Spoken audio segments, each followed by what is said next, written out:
You think they'd get it by now, folks. You'd think that they would say, okay, perhaps labeling Trump supporters as angry white racists has not been the best strategy for us. Maybe it even lost us the election, so we ought not try it anymore. And yet, we've got sneering, arrogant Obama going around the globe to foreign countries and trashing the American people as racist. Well, it didn't work for Hillary, but hey, if they want to lose again, I'm not going to try to stop them. We all know how they see you. It's clear nothing is going to change their mind. It's clear they didn't get the message then. They won't get it now. And if your political enemies want to destroy themselves, just get out the way.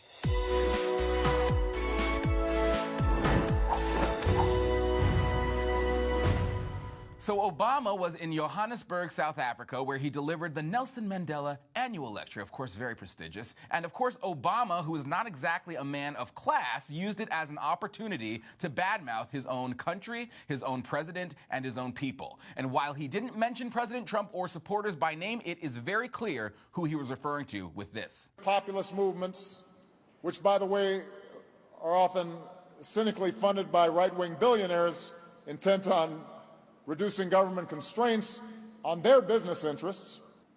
These movements tapped the unease that was felt by many people who lived outside of the urban cores, fears that economic security was slipping away, that their social status and privileges were eroding, that their cultural identities were being threatened by outsiders, somebody that didn't look like them or sound like them or pray as they did. All right, this is complete and utter horse crap. When are they going to learn? Or is it intentional? The results show it's not a winning political strategy to alienate so many people, so it is clear that this is how they view you. But if you look at Trump supporters, you will see people of all colors, genders, and religions. And that number is going up, by the way, because as Trump's policies are helping people of color find jobs and make better lives for themselves, more people will come to his side. And despite what Hillary Clinton says, the women who voted for Trump didn't do so because they were told to by their husbands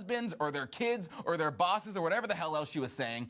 We've now said so many times here on this program that Trump supporters are animated by ideas. They are animated by policies that they think will help make America a better, a safer, and more prosperous place. They are animated by a desire to end the kind of havoc Obama wrought on this nation. They are animated by a rejection of the racial division that Obama and the Democrats still go out and peddle to this day. Conservatives, they do not care about race except inasmuch as having to respond to the ridiculous and destructive identity politics the left is obsessed with. But it's the Democrats, make no mistake, who are the ones always bringing up race, always bringing up gender, who looks like you, who doesn't look like you. Conservatives, they don't think that way. Conservatives do not see groups. Conservatives see people, they see human beings, and they see individuals. Now, Obama didn't end there. Here he is talking about lying, something, quite frankly, he's very familiar with. We see the utter loss of shame among political leaders where they're caught in a lie and they just double down and they lie some more. Oh, really, Obama? Well, what about this lie you told? If you like your health care plan, you'll be able to keep your health care plan. So that's a lie. But to give him credit, I guess the big difference here is that he didn't double down on it, right? Oh, wait, never mind.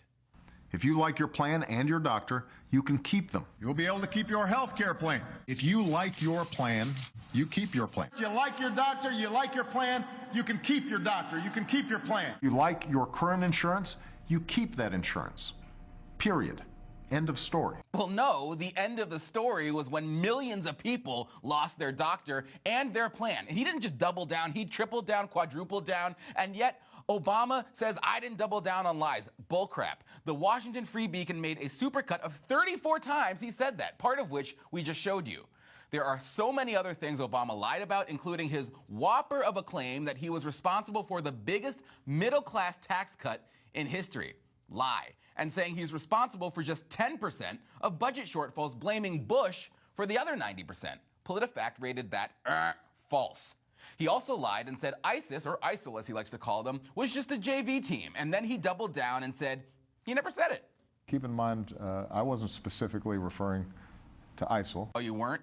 Yes, you were. PolitiFact also looked into that one, rated it false, and the author at The New Yorker who conducted the initial interview with Obama also confirmed Obama was referring to ISIS. Obama lied to the public about holding the VA accountable, said he, quote, fired a whole bunch of people, when in reality it was only one senior executive fired for ridiculous patient waiting times. The Washington Post, out of all people, gave that doozy 4 Pinocchios.